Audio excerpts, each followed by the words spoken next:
a very warm welcome to the second Mike from NEWLANDS show here at our studios in Sikufle.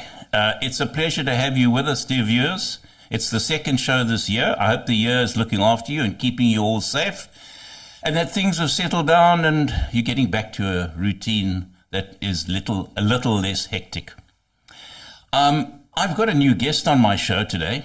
I'm very excited about this guest, and I'm really grateful that he's taken the time out from what has to be a fairly hectic job. I can guarantee you I've seen his timetable, and that is the Deputy Mayor of our great city, Cape Town, Deputy Mayor Eddie Andrews. So before I say my little piece and we get onto the questions and some answers and some background to the DA and what is happening in our great city, exciting things I might lay. I see we're sitting up there with New York as one of the best run cities in the world. Our airport here is overflowing, 1,000 or 100,000 more passengers coming through than we've ever had before. So exciting things are happening in Cape Town, and it's going to be very interesting to hear how the DA is handling it, and having a big cheese like the Deputy Mayor in our studio is really an absolute win. But before we get on to Deputy Mayor Eddie Andrews, let me just say something that's bothering me and has been, dear viewers, for a long time. So stand by and put your crash helmets on, because I am fed up, dear viewers, with the fact that here in the Western Cape, we do not get the credit that this province deserves. If you travel this country, as I do, far and wide, you will be shocked at what happens in the other provinces. And it absolutely drives me crazy when I listen to radio shows, presenters, who make flippant comments and refuse to acknowledge the fact that the DA is an incredibly well-run province. Our roads work, our sewage works, our lights work a lot better than the rest of the country. Our services are outstanding. If you want to order a new garbage bin, you will get a new garbage bin. You won't have to pay for it. It will be delivered and delivered on time. You know, the Premier Lesotho was said the other day when he jokingly called the city of Johannesburg a world-class African city. Well, I watched the interview with the mayor of the city of Johannesburg on a show last night run by Rankelsoon. It's called The Last Word. And he summed it up at best at the end of the show. Having interviewed that mayor, he said, you know what? I haven't got a glimmer of hope for this country or for this city. He said, I feel very sorry for the people living in Johannesburg. Because these throwaway lines and the fact that we're not getting the respect that we should get is something I'd like to change. So if you've tuned into this program for some DA bashing, dear viewers, you're out of luck, because what we're actually going to look at the successes and the reason why the Western Cape, which is run by the DA, let's not make no bones about it, is indisputably the best province in the country. I want to play you a clip just quickly, which I think sums up the kind of situation and the difference between the Western Cape and the rest of the country. When I cross that bridge, I'll be leaving the Western Cape and going into the Eastern Cape. Keep paying attention to the road.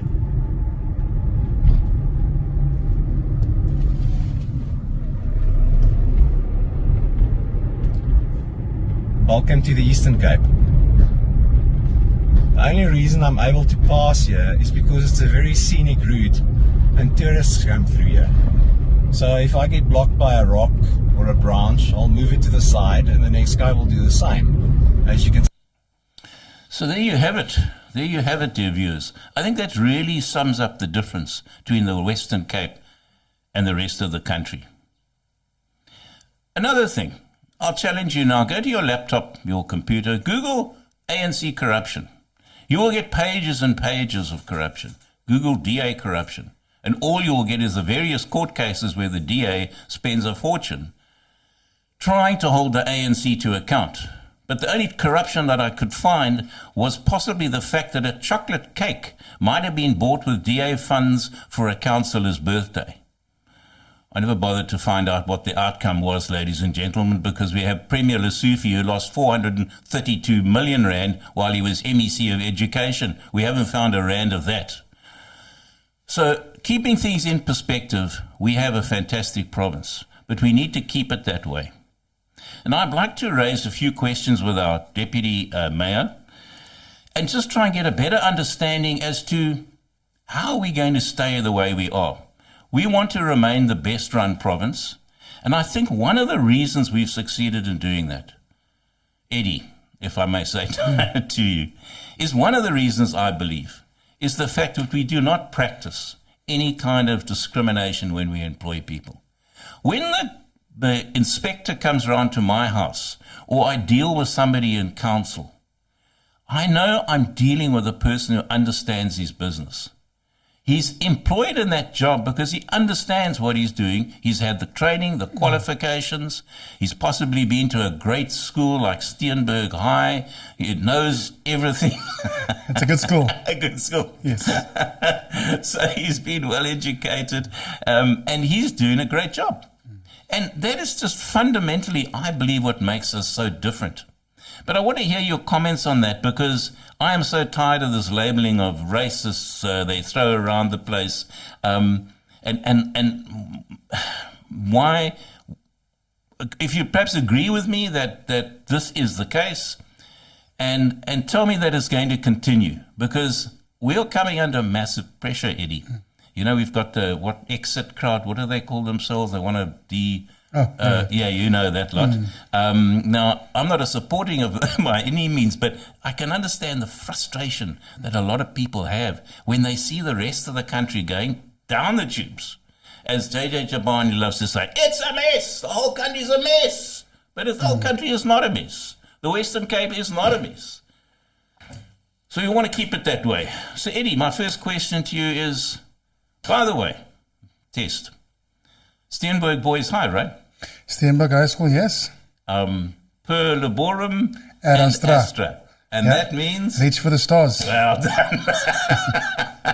Can't forget that. You can't forget that. Not at all. And I must say, Eddie, I think you certainly have achieved that. So you are once again welcome. So what do you say to my comments there? Do you think we need, as a political party, or the D8 needs to be more bold, take things more under control, take the rail, take over whatever we can? We know we can do a better job.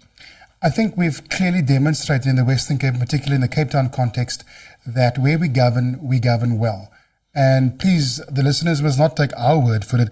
Look at what the national government, when they issue their annual audit outcomes and they rank the municipalities, look at the top 10 municipalities or provinces and see which provinces have been recognized for implementation and how they've conducted themselves financially as per the prescribed legislation. And so we must certainly in Cape Town don't want to monopolize good governance.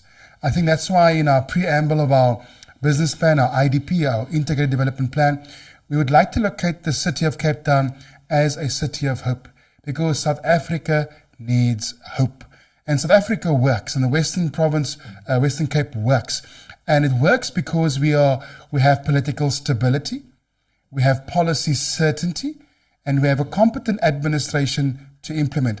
And the issue of oversight, and that's what we do as public office bearers, that's important, because every month you get a report to your respective portfolio committees, and oversight, the portfolio has oversight of the service delivered, and you interrogate the report. And I think that's one of the primary reasons why where we govern well, because we actually understand the assignment and the outcome to improve the quality of people's lives meaningfully over time. And so most certainly you would need fit for purpose individuals. Our shared future requires all of us live there. And so we all have a seat at the table, and we have to ensure that we're a lot more enabling and in terms of our systems and as their access to services, so everyone can benefit. So no, we don't want to monopolize good governance in the Western Cape or in the city of Cape Town. We must certainly want to further expand, and this is that year. 2024 can actually be our 1994. You know, it's great to hear you say that. And I have to say, and again, you know, I don't want to sound like it's all about DA. But I just drove down the road that you would have driven down to get down the studio. You would have seen people working on the roads, painting the level crossings. I think you must have seen that. Come down Gabriel Road on my way here. There's half the roads closed. They're repairing pipes. Work is being done. Wherever I go, I see activity. So it really is good to see. But I want to just ask then, what do you say to the criticism that people constantly say, well, we're not talking about the black areas. We're letting the black people out. It's just about the white people. How are we going to overcome that? Because, look, I don't live in a black area. I can't deny that. And I very rarely ever go to a black area except now and again, once a year, in fact, to take a birthday cake to somebody I know. But what is happening? Are they properly represented? Are they doing what they should do on council? Because I think it's, again, another unfair criticism. You only have to go to Joburg, and if we've got problems, they've got equally as big a problems. But for some reason, we always, well, I suppose obvious reasons, get attacked as being racist and that sort of nonsense. So I think I spoke about the shared future. And who lives there, and how do what we need to do as a responsible government to ensure everyone has access to basic services. And so the business model of the City of Cape Town, or municipalities in general, as per legislation, we fund services from rates and taxes. And so bottom line is, we tax those who own property in our more affluent areas, and we render services in areas where the property value is not that high. And if anyone argues the point that we are not rendering services there, my rebuttal would be, have a look at the city's budget. Because often we get that narrative, and the rebuttal is always factual from our side. Look at the city's budget. We've got 4 service areas, north, south, east, and central, and ask yourself what lives there. What capital upgrades programs are being planned in those areas? And do your work, and then reach your own conclusion. Now, if you would like to advance a political agenda, then this point is moot, because there's no desire to actually get the response, a factual response to that particular issue. So no, we do render services. The bulk of our budget is on the Cape Flats and informal settlements. That's the reality. So I'm fairly comfortable with where we are at as a municipality, and that we are rendering services there. The second question that you've asked, are those communities adequately represented? So, well, let's reflect on our electoral system. So with ward, as a provincial and national election, you vote for the premier and you vote for the province and the president. And if you look at the City of Cape Town, the municipal elections, you vote for the mayor and you vote for your direct rep as a ward councillor. The city has 116 wards in our municipality, our geographical footprint. And whoever eventually secures enough votes effectively will become the ward councillor for that area. So that community, or that part of either one of those 116 wards, they would have a community representing them, member representing them as a councillor within council. So the answer is yes. But why are they not informed of the services that are being rendered on the Cape Flats, part of it, and mostly in the informal settlements? Because sometimes those colleagues, and there are colleagues, they are from a different political dispensation. And when you go in, even myself as a deputy mayor, when I go there, we're all members of council. The response and the welcome often is, oh yeah, the City of Cape Town is now arriving. But that colleague of mine is part of the municipality, knows how to render a service request, knows what to motivate for that community in terms of future projects that they would like to consider, and how it can be factored into council's capital program. So they are represented, but the information, we often find that the gatekeepers, particularly when it's from a different political dispensation, that they don't filter the information through, and they rather subscribe to the narrative that nothing is happening in those areas. No, that kind of makes sense, and I think I kind of saw that answer coming, and it is, I know, very much to be the case. I want to move a little bit on there just about law and order. We had a shocking case of a DA councillor, the first, I think, was murdered up in KwaZulu-Natal. And then just recently we had a situation here in Manenberg where the Manenberg Police Forum or the head, I think he was the head of the Manenberg Police Forum, has been threatened by gangsters in his area. And that's a very frightening thing, because here you've got a group of people, citizens, that join the police forum to work with the police to fight crime, and they are now actually being threatened by gangsters. I have absolutely less than zero confidence in our police, I'm afraid to say, but that's all we have at the moment. What can we do as the DA to try and put a stop to that? Because if we have a situation where the gangs get on top of us and start threatening, because the next thing, Eddie, it will be judges and magistrates. Where will it stop? Is there anything the City of Cape Town can do, is going to do? Do our Metro Police fit into this at all? How are we going to protect people that decide that they want to serve in these forums and lives are threatened? I think if we again reflect on our Constitution, one of the core tenets of our democratic dispensation is the respect of the rule of law. I think we all have to, as South Africans or people that call South Africa home, we have to recognize that. And so we also secondly want to thank those men and women who volunteer their time and often put their lives at risk. Absolute heroes. Patrolling our streets, supplementing the capacity of the responsible sphere of government. And I think we recognize in most of our policing districts, we've got real brave men and women that are employed by SAPS. And so the problem is not with the respective stations. The problem is further up the food chain. At a national level, there is no political oversight. There is mismanagement of this entity. We see that in terms of, in the Western Cape, they are foul of their own ratios in terms of how many persons per police officer. And it's because of that aspect, the safety aspect, what we've done here in the Western Cape, we work hand in glove with our colleagues at Western Cape Government. And when the Premier took office in 2019, he said a lot of things, but he said, my focus is safety. And he put his money where his mouth is, and they've allocated just over 400 million. The first tranche was over 400 million rand to supplement law enforcement advancement program, the LEAP program we call it here in the city of Cape Town. And again, not what I'm saying as a DA councillor, DA deputy mayor, but the stats released by SAPS confirms in those areas where we have deployed those resources to supplement the capacity of SAPS, LEAP, Metro and traffic, our supplementary services, all of in the top 10 hotspots in the city of Cape Town, crime has come down. It's not by coincidence, it's by design. We have put focus on those areas. We've deployed officers. We've mobilized volunteers to be part of our neighborhood watch structures. They give us very important, much needed important information in terms of, in terms of crime intelligence. And that's how it has come down. And so that's what we're doing. And we'll continue doing that as well. Because, again, to get back to the Constitution, the respect of the rule of law is one of the core tenets of our democratic dispensation. If we don't respect the law, it'll just be the wild, wild west. And we've seen multiple on different issues, but our stance has been very firm.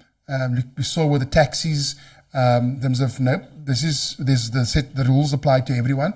We will not allow you to circumvent that. People that are perhaps also unlawfully occupying public land and wanting to monopolize the use of that public open space for a few, we're saying that is not allowed as well. And so that's what we'll continue to do. Do it in a caring manner, in a responsible manner, and just to protect our city for the benefit of all of Cape Townians. Let's talk about Manenberg. That particular case now. Is there anything the city can do? Here we've got the chairman of this little committee, liaison committee, I'm not sure the exact terminology. Community Policing Forum. Policing Forum. Yeah. Now this guy wants to go to a meeting, wherever their meetings are held, I would imagine at the local police station. How do we protect him? Is there a plan for him? Because at the end of the day, I hear what you're saying, and it sounds great, and it is great, but getting down to the individual is my concern. Is how's this guy going to know that he can continue safely in his position? Yeah, so my earlier response relates to a safer city for everyone. So the spaces are safe so you can move around. But you and I are talking about personal safety. So he would have to approach SAPS and make a case and get an interdict against those individuals who has threatened his personal safety. That's the first step. And of course, then as he moves around and he's going to those voluntary meetings, that he seeks the assistance from SAPS or law enforcement who are present just to assist with the safety whilst he's there. But the reality is they won't be with him everywhere that he goes. So there's also a responsibility by himself. He would have to ensure that he moves around in a safe manner. But the reality is SAPS, law enforcement metro, would not be permanently deployed to protect an individual of some sorts. Yeah. No, I guess I understand that. It's just so scary though, because I have so little faith in the police will actually, in fact, allocate somebody to watch him, or maybe make it known to the gangsters that, hey, we've got this guy. Yeah. We're supporting, we're protecting him. Don't even try your nonsense here. I doubt if that is happening, but let's hope it is. Let's hope it is. We really do. Yeah, let's hope it is. A couple of things, just a couple of quick questions. I'm watching the clock very carefully. Water. We went through a massive drought. We hear nothing but drama up in Gauteng. They're currently without water. I hear people haven't had water for 5 years. We briefly lived without water here for a while and had water shortages during that great drought period some years back. Has the city done anything that is going to prevent that from happening again? I'm basing that on the fact that our population is growing. The amount of people, Eddie, I don't have to tell you, that are moving down from the Western Cape is just incredible. And I can tell you from personal experience that I've got, I'm in the commercial property business. And 4 out of 5 of my clients are from up north, from Limpopo and Gauteng, and they're all looking to come down here. They can't get water into their factories. If they get water, the sewage doesn't work, the lights don't come on. And so we are almost going to be overwhelmed. And I think if we look at the growth from the airport just through to Somerset West, is an indication of how fast this country or this city is growing. What has the city put in place there in terms of water and sewage, for that matter, because they go hand in hand? How are we handling that? So I think the fact that there's high numbers of immigration to Cape Town, it's a clear endorsement that Cape Town works. And the fact that there's a door to knock on and there's someone who actually opens the door and able to respond to whatever municipal issue that you have, fulfilling our enabling obligation. So I think everyone's aware that globally more than half of the global population lives in cities. And also the fact that you have a city that works when compared to the other big cities in the country, people will often prioritize and prefer to come down to Cape Town. The reality is we can't stop that. Currently our census data confirms we have 4.8 million people staying in Cape Town. Our colleagues in provincial government has been on record, Minister Bradell and the Premier, that over the last couple of years, the entire Bloemfontein in terms of population growth and the size rather has come down to Cape Town. The entire Bloemfontein? Yeah, but not them specifically, but that's the sample size that has moved here. Yeah. And so the reality, people are coming. So we can't stop that. So we have to ask the question and respond to it sustainably. How do we accommodate that growth? And so that's why we've announced last year, May 2022, a very ambitious capital program, looking at spending on average about 12 billion rand a year. The biggest capital program ever launched in the history of South Africa from a municipality context. So the question that you ask, and so that program, we're building wastewater works, we're augmenting our water supply, we're building homes, additional infrastructure repairs and maintenance, all of that, and upgrading of our infrastructure, informal settlements, and all of that. So that definitely happens. And so, but to answer your direct question, what are we doing with water, and what are we doing with sanitation? So let's start with sanitation. So our biggest capital investment would be upgrade of our sewer system, and of course also the wastewater treatment plants as well.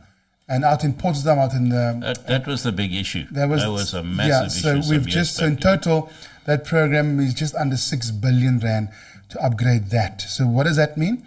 It means that now that we have lots of the growth that we've experienced there, whether it be residential or commercial, industrial, we're able to accommodate that growth in that space there, and we have the capacity. 2, we're also now, the fact that we have a functional system, we are able to pump clean or treated effluent into our water bodies and eventually into our oceans. And so that's why the upgrade is so important, because there were concerns about the quality of the water, and that's why we prioritize that investment there. So that's just one aspect. Let's look at existing infrastructure and what are we doing from a repairs and maintenance perspective. So 2 years ago, the target was to repair and replace 25 kilometers of our sewer reticulation system. It's now 100 kilometers per annum. So we've quadrupled that entire program, recognizing the importance of it. Water. So we're not out of the woods yet. People think, oh, there's no longer this fear of day zero. But during day zero, what we've observed, that we're a resilient city. And when there's a clear vision and we agree to the outcome, we put shoulder to the wheel and we achieve that outcome. And so during the day zero and the drought period, we were able to halve our water consumption. 1 million liters of water per day to about 500 milliliters of water, 1 billion liters, to about 500 million liters of water per day. That, of course, has slowly but increased, and I think we are hovering at just under 800,000 liters of water per day. And so we recognize that we can't just rely on our existing resources.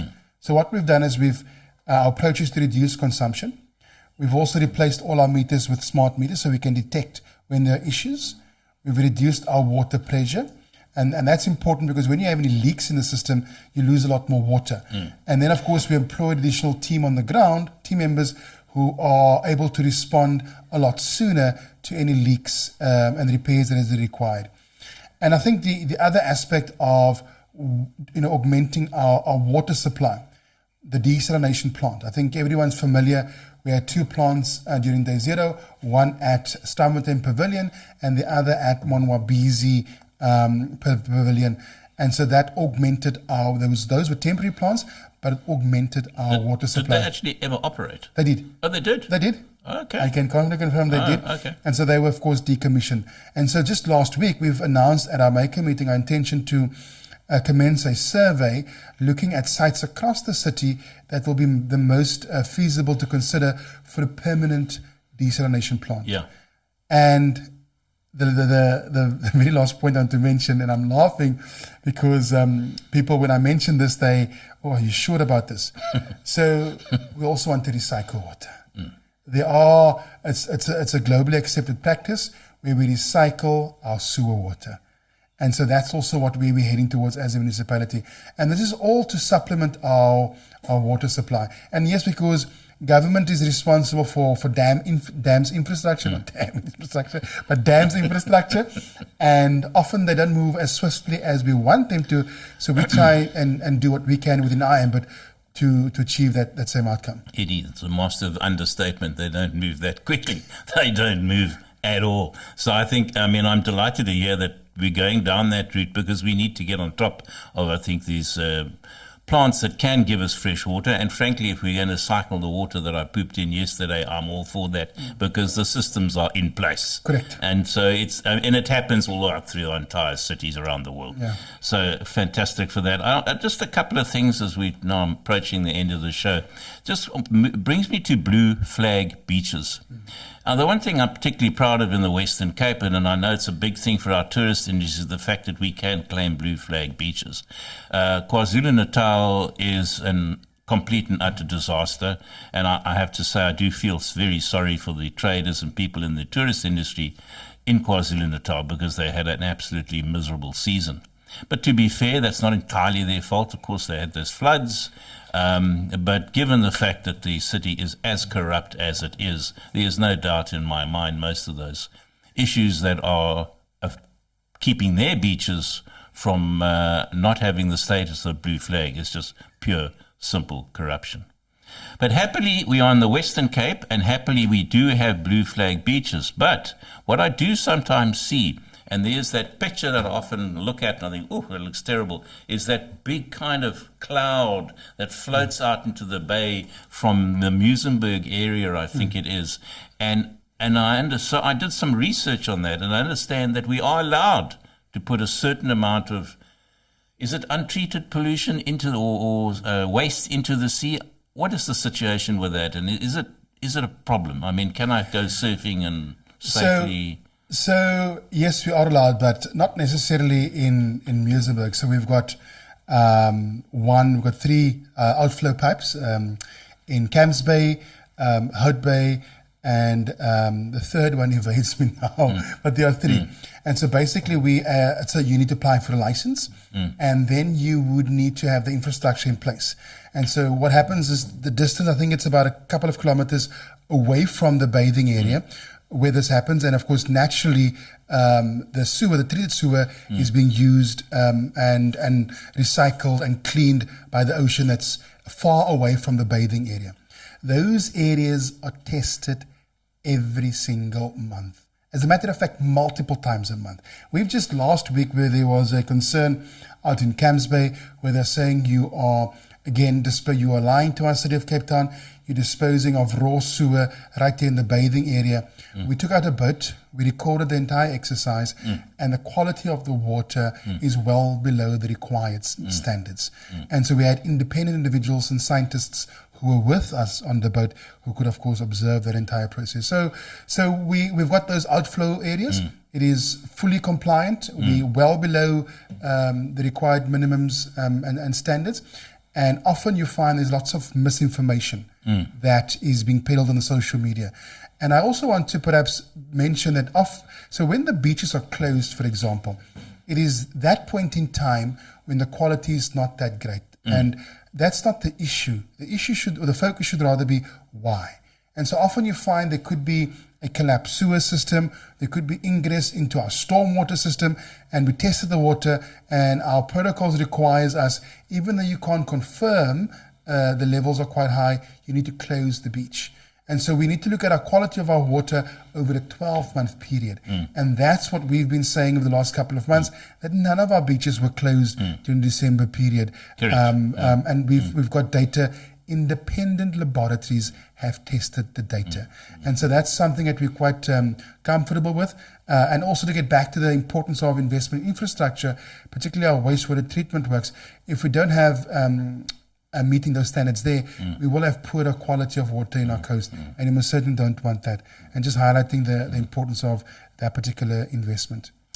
Eddie, thanks for that. I'm watching the clock carefully. I want to jump around just a little bit and 2 more quick questions. And this one I know is probably not an easy one to answer quickly. But land grabs, as you say, we've got people pouring in here from all over the country, seeking, frankly, a better life and better services, and a chance at a job, because the Western Cape statistically is the only province that's making and creating any jobs. Another thing we never get credit for, by the way. Ironically enough, the president mentioned that in his speech on October, what is it there in October, or January the 7th statement, but clearly didn't say it was in the Western Cape. but we know. But we know.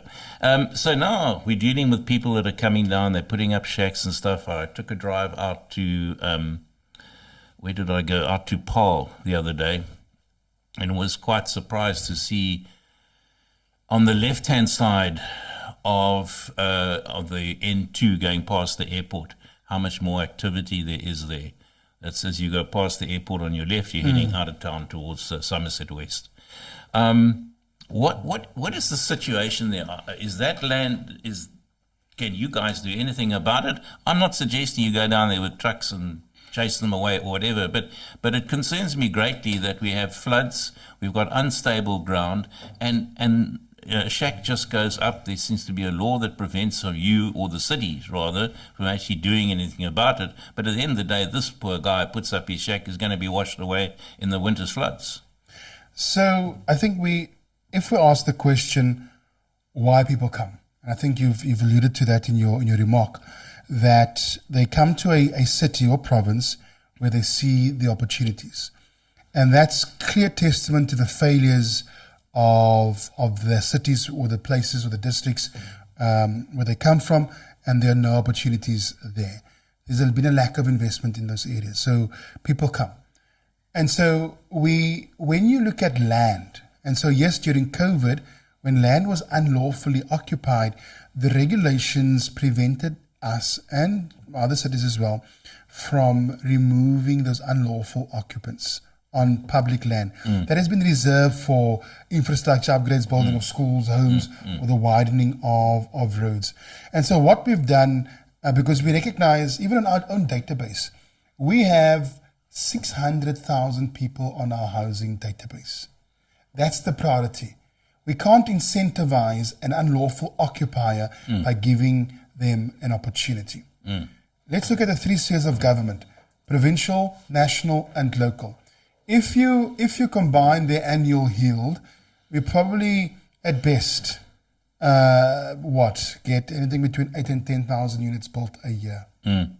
That's the combined yield of all three spheres of government. What's the waiting list? 600,000. Wow. So we will never get on the front foot when it comes to human settlements and providing opportunity. And probably the reason why the national government human settlements minister, Tokyo Sekwali, when he was the minister, said this thing about free housing will come to an end at some stage. And that's the reality. And so we're doing amazing work to respond to that and to get a lot more housing opportunities online and collaborating with the private sector. But the question that you asked was, what can we do? So when land is unlawfully occupied, we also understand that the reasons vary. We hold the view that sometimes in certain contexts, we don't have a homelessness problem. We have a substance abuse problem. And when you look at people on the streets, and so you have to approach the situation with much care and offer the city's social care package in terms of accommodation at one of our transitional spaces, 3 meals a day, access to ablution facilities, and if needed, a temporary employment opportunity to get you back onto your feet. And so we offer that. And when that is refused by an individual, we then add that site and the name of the individual as part of our court application, and to get the courts to instruct them to vacate the property. That's the very last step, because we are saying, if you need assistance, if you've been downtrodden and out and down, we can help you, but you need to accept the offer of reintegration. And so enforcement is only the last hurdle for us in terms of approaching the law, but often it's refused. And what we also find that most of the people that are living informally or unlawfully occupying public spaces are parolees, come from prison, and sometimes you have gangsters that are also living in that spaces. And so we hold a very firm view that if any person, whether you unlawfully occupying or living informally, if you break the rule of law, the law must respond to you. There must not be a soft landing because you live informally, because we also see that sometimes those occupying those spaces unlawfully, when approached by anyone else, they become at times aggressive. And so, that's a different situation altogether. And so we have to approach it with much care, one, and then two, if the offer of assistance from our social development department is refused, we only have one more resort available, and that would be to approach the courts to remove those unlawful occupiers, so that public open space can be utilized by everyone staying in that community and not being monopolized by those who desire to unlawfully occupy it for an extended period. And so we treat it with much care, but we also don't want to incentivize unlawful occupation and for them to jump the queue to a housing opportunity. And you use the Metro Police officers for this? Yes, we've got law enforcement. So law enforcement, paid for by the City of Cape Town. Yeah, paid for the City of Cape Town. In other words, the ratepayer. Yeah, the ratepayer also pays for that as well.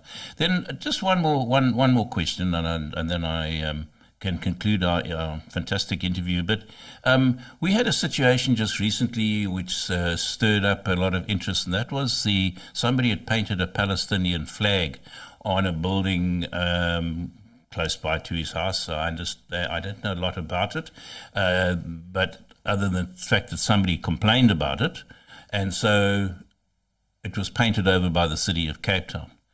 I don't know a lot more about it other than I believe it was on private property, but I'm not sure about that. Can I just interject? Sure. So my understanding is it because it's in Lavendale, right here. Yes.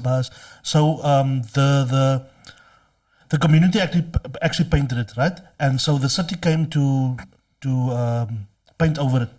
So the frustration of the people of Lavendale was that a lot of gang signs is being signed, Americans and all this disgusting stuff, right? And the city never comes and cleans it. So the question was why would that be? Why is that getting prevalence now? And the second part of the question is the mosque it's not actually on the M5 in Pargoed, yeah. That is private property, but they were told to remove the flag. Again, it seems like it's the flag that's the problem, and not graffiti. Really, that's the problem. So yeah, that's the whole story. Yes, no, I'm aware of all those instances you mentioned. So I'll comment. So we've got two policies. So we've got the graffiti bylaw and we've got the outdoor advertising bylaw. Often it's been confused, but the outdoor advertising bylaw, it's exactly that you're advertising, and there's a remuneration for that. So both of these bylaws are important, and the graffiti bylaw guides us. The schedule says that whether it's public property or private property, you would need to apply for a permit from the city of Cape Town to paint. So regardless of the subject matter, that is what is required. So if you look at the case in Lavender Hill, when there was a complaint, we investigated, there was an interaction with the community, and of course they did not comply, and then the council, the law enforcement had to act, and we remove across the city, not just flags or whatever, if it's unlawfully done.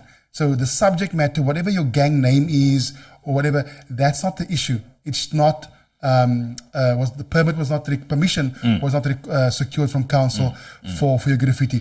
We welcome. That's why we've got the bylaw to guide all the artists to what to do. Let's also shift to the Buka flag as well. So there was the entire block of flats was painted there, and so we've had interaction with the community and the artists there. They now know they must submit a permit application, and they've done so. Some of those units are owned by council, and some is owned by as privately owned. So it's not the subject matter per se, but it's rather the process, and that you would require a permit to paint any mural. And we understand that where we find ourselves now currently, that there's particular agendas being advanced and narratives being peddled. But we commenting as the regulators, this is the process, and you can paint whatever you want to paint, but just seek permission from council. I mean, that's the reality. Yeah, and then also given that, I mean, obviously you would have to get permission of the neighbours or not. I mean, let's say I wanted to go and paint a mural. There's a participatory process. There is a process there. There's a process that you'd have to follow that includes that interaction with the community. And if the community supports and council feels that the mural is desirable to the area, council will give permission. So that's what has happened now, that there was no permit application for that.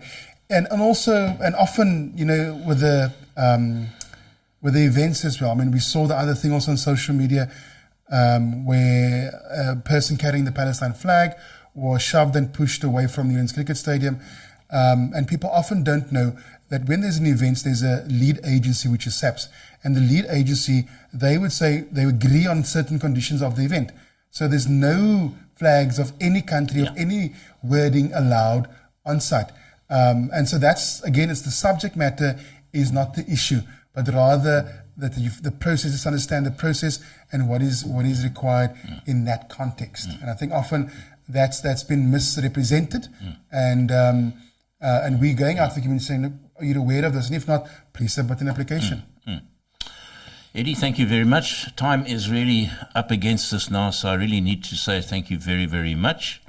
I want to just thank all the viewers that tuned into the show today, and those that will tune in the next couple of weeks, that I hope you're going to have found the show entertaining and informative, and found out a little bit more about what the DA does, and realize that for all its faults, the DA is not doing a bad job. And if you fail to understand that, then you haven't traveled outside the borders of the Western Cape.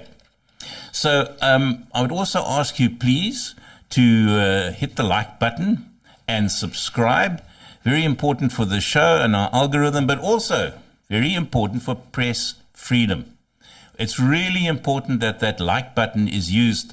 No matter whether you like the show or not, just use it, because it will send a message, as I said in earlier shows, to our government to let them know that we value our press freedom. The fact that I can sit here with the Deputy Mayor of Cape Town and ask any question I like is a wonderful freedom that we have in South Africa, and we must protect it. And that little like button has a lot to do with it.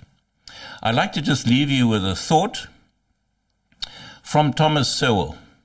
And he said, if you have been voting for politicians who promise to give you goodies at someone else's expense, then you have no right to complain when they take your money and give it to someone else or themselves. So in the words of my favorite podcaster, it was a wonderful show called Citizen Concerned. Let me quote her by saying, beware the comrades. Thank you. Thank you, Eddie. Thank you.